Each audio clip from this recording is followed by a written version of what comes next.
Boat, I think 3/4 of an hour ago, and every single step has been uphill. Every single step? Yeah. Okay, it is hilly, to say the least, but we're only got a 1/4 of a mile to go. It's 2 miles from the canal to go to an old industrial mill, and apparently it's the only working mill of its kind in the country, so it'll be interesting. Over and out.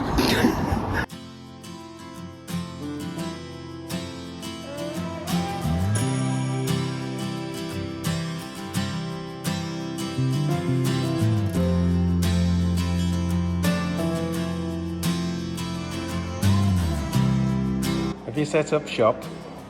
I love it. I can make things this wide, but I think we need a bigger boat.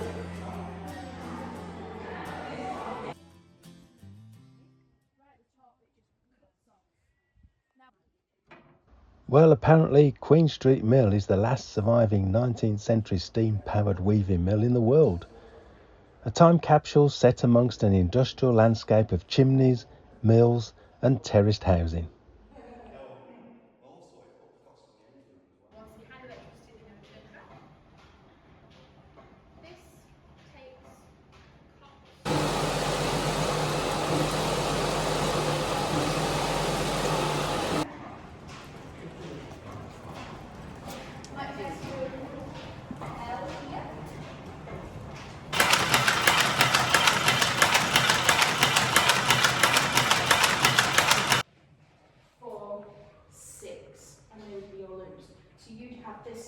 Loose cloth, we get pulled in. This room houses 300 of the 900 looms that used to be in operation here. Just imagine the noise. There was an art exhibition in the cafe also by Blackburn Art Group, and the coffee was excellent. So, win-win.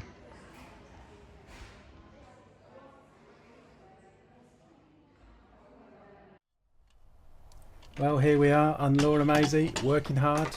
I'm editing videos. Fran's earning a crust. This is the reality of working on board. It's cosy, but it's good. How good was that Queen Street Mill, Fran? It was wonderful, wasn't it? It was a real experience. We learnt so much. I was so humbled by the whole experience of it, and just fabulous value for money.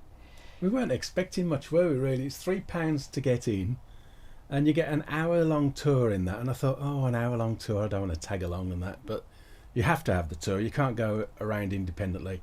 But it was fascinating. And apart from the engineering side of things, you know, the steam engine and the actual looms, which, you know, goes a bit above my head, that sort of thing. But the human side of it, the stories, is just amazing.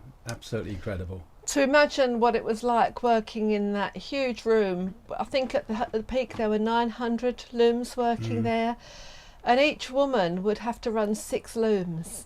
And I sit here casually weaving away on my one little hand loom, but the pressure and stress that must have been on them to manage 6 looms with shuttles going at 30 miles an hour, keeping them threaded, keeping everything working and running through, because they were paid per yard of cotton that was made.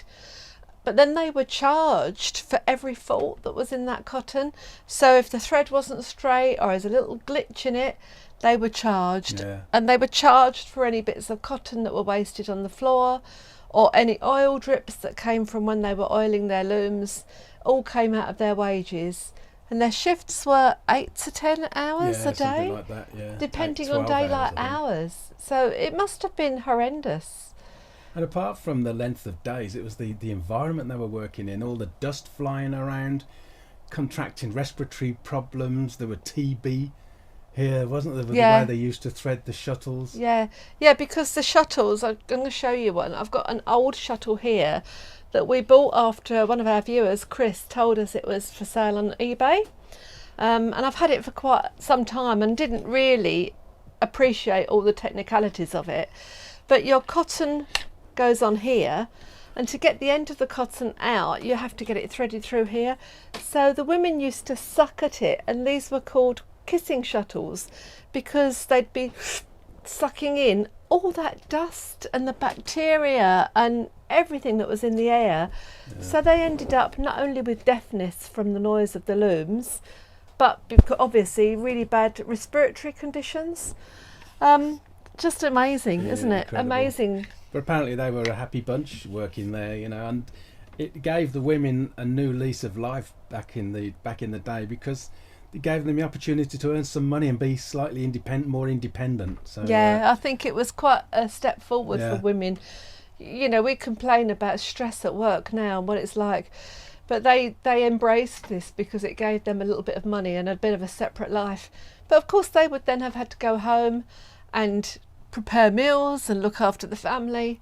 And I think that mill was running up until 1986, I think it was. Yeah, so 82. quite recently, really. Yeah. But we'd love to know more about it. And if any of you have got stories of relatives that used to work there, or even photographs, we'll put a link in for you to get in touch with us, because I just... Or any other mills around the area. Well, I'd be yeah. fascinated to hear your stories, yeah. It's just completely made me think differently about it all. And of course we don't make any cotton now here in this country, which I don't know. Interesting and well worth a visit, wasn't it? Big thumbs up for Queen Street Mills, Burnley. Yes. Go pay a visit. And thank you, Chris. And I'm going to polish this up now and get it all working nicely. There's metal ends on it and they're going to get polished up, and we're going to put it up on the wall, I think. So, lovely. Well, we've just left our mooring where Fran is, filming me, filming her. And we're heading into Burnley today and out the other side as quick as possible, because it's not very pleasant cruising through there. It's full of rubbish and little oiks that are off school at the moment. So starting off pretty early, get through a few miles the other side.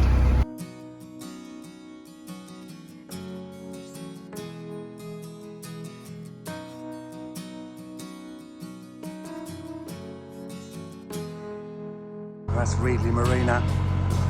We know we've got a few viewers in there because they've contacted us and said so. So hello everybody.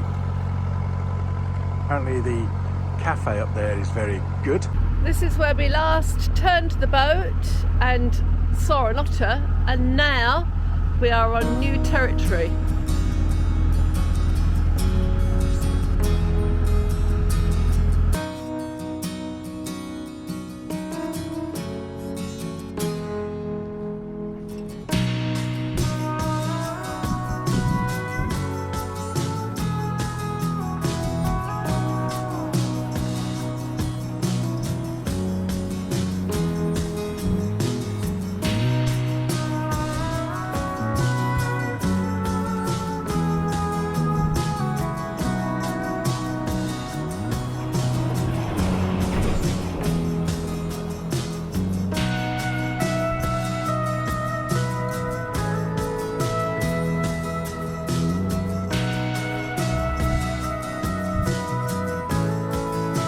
We're about to cruise across Burnley Embankment, which is a 60-foot high, 3/4 of a mile long embankment, which was built so they didn't have to lock the valley and go back up again in locks, and it's one of the 7 wonders of the canal system apparently. So far so good. We've only had to stop and reverse to clear the prop out once or twice, and no hooligans, not too much rubbish as yet, so I think we're being led into a full sense of security.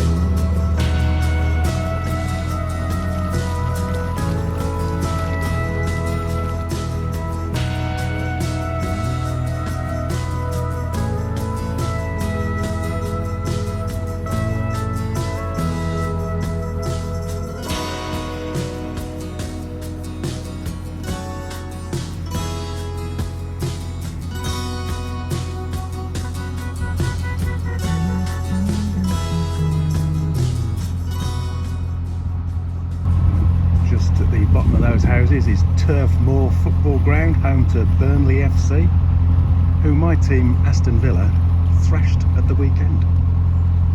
Just saying.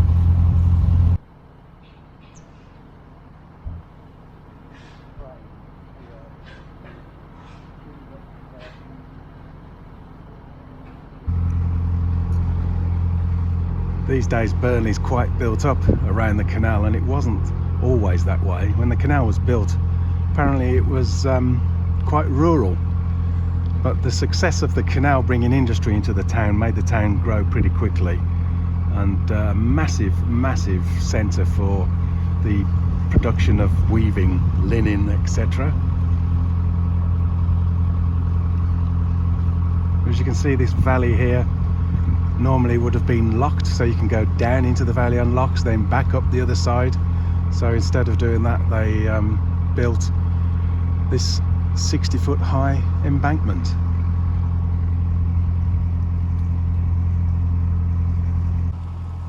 The crane here was used to bring up wooden planks so they could stop the canal if they needed to drain it for repairs, etc. What do you think, Fran? It's really good. It's Interesting, lovely. isn't it? It's so interesting to see the view over Burnley from up here, and it's actually quite pretty. I quite like it.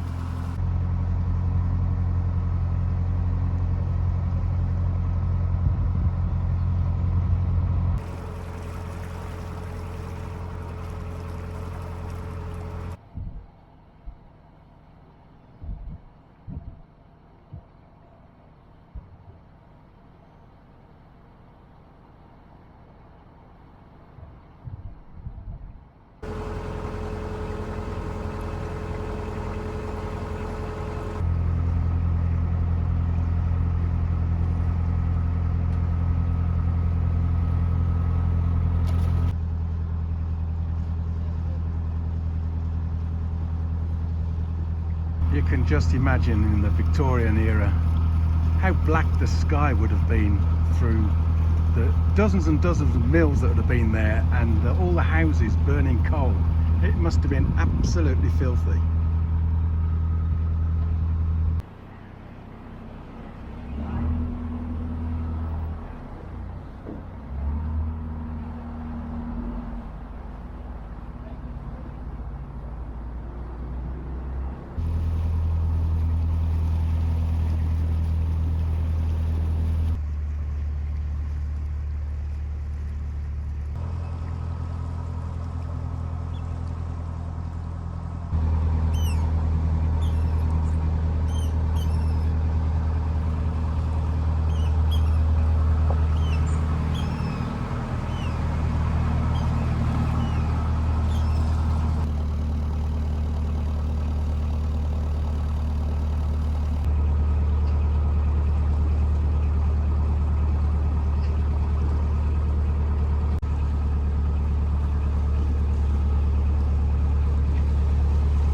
So far so good, Fran? Yeah, gone into reverse quite a few times, but we've not had to go down the weed hatch, and I've managed to avoid the worst bits of the rubbish, and it's all smooth cruising. There's a lot of weed in the canal, but there's not as much rubbish as I expected there would be. All cities are the same, to be honest, aren't they? There's always areas where it's littered, But we've heard so many stories of, well, we've heard so many bad stories about coming through Burnley. At the moment, fingers crossed, it's really quite pleasant. it's really pretty, and once again, we've said it before, but you can be almost in the middle or on the edge of town, and the canal feels quite peaceful. Having said that, I think we're just getting to a more built up bit, so perhaps we're speaking a bit too soon. Yeah, well, let's see.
You wouldn't believe that you're in the middle of a city. It's beautiful. Wave to them. Nobody's flashing. Just wave to this side.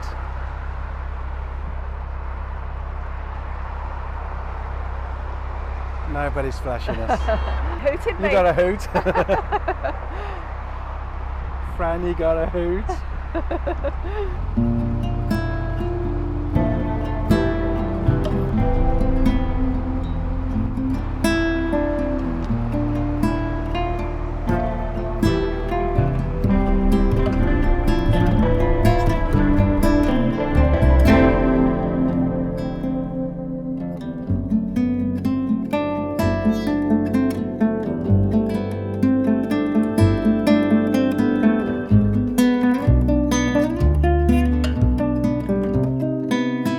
Well, it was inevitable that we had to get down the weed hatch, but I think all in all, we've got off quite lightly.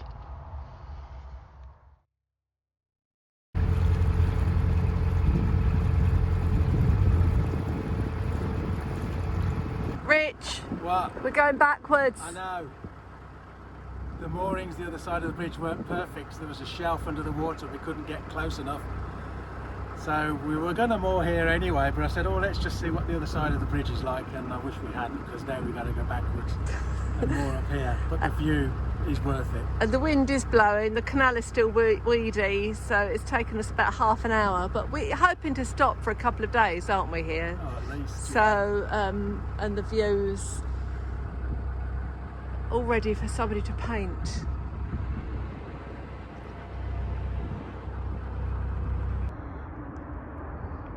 Another view of Pendle Hill. All in all, not a bad spot, despite the roar of the traffic in the background. I guess we'll live with that. And there's Francis with the binoculars out bird spotting.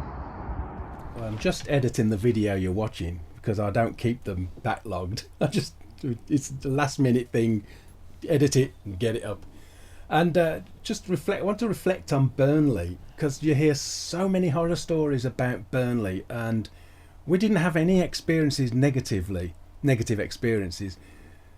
The canal itself was relatively clean. There's a fair bit of rubbish in there. We didn't have any youth problems, and it was really quite pretty. Apart from being really interesting, the embankment and the housing situation, it was really quite pretty, wasn't it? The approaches and actually being in town as well. I think I might have said it on the video itself that I was really surprised by it, because you get stories from people saying it's the worst place they've ever been to, the worst town that they've ever cruised through. Been through worse. I mean, all cities and towns get a certain amount of rubbish and dirty canal. You get to expect that, unfortunately. But it was pretty. And the embankment bit, as you say, was amazing. Looking over all the back-to-back terraced houses that the mill workers used to live in. It was really interesting. Yeah, there was a boat rally apparently the weekend before, so I'm wondering if they had a bit of a tidy up. Maybe, I don't know. But our experience of Burnley has been fantastic. I only wish we had the time to stop and visit the Weaver's Triangle, which is the area around the bottom of the embankment, where there are restored properties and mills and stuff. But yeah, I would like to have gone and seen that, but we can't do everything. There was actually somewhere to moor right in Burnley, and it's a pub mooring, and it looked really lovely as we went past, but we'd already decided not to stop, that we were going to go through. And also, as nice as it looked, to be moored up at a pub with the noise is not us, is it really? So yeah, but as you say, we can't do everything. We're quite keen to get off this canal now, and there's things ahead of us still to see. So that was it. We did what we could. We did indeed. So thanks very much for watching. Give us a thumbs up. Subscribe if you haven't subscribed. It's free. I know you can do it on your television because we did it at my daughter's house a few weeks ago. And thanks to our patrons and members on YouTube. And we'll see you next time. We'll see you soon. Thank you. Ta-ra. Bye.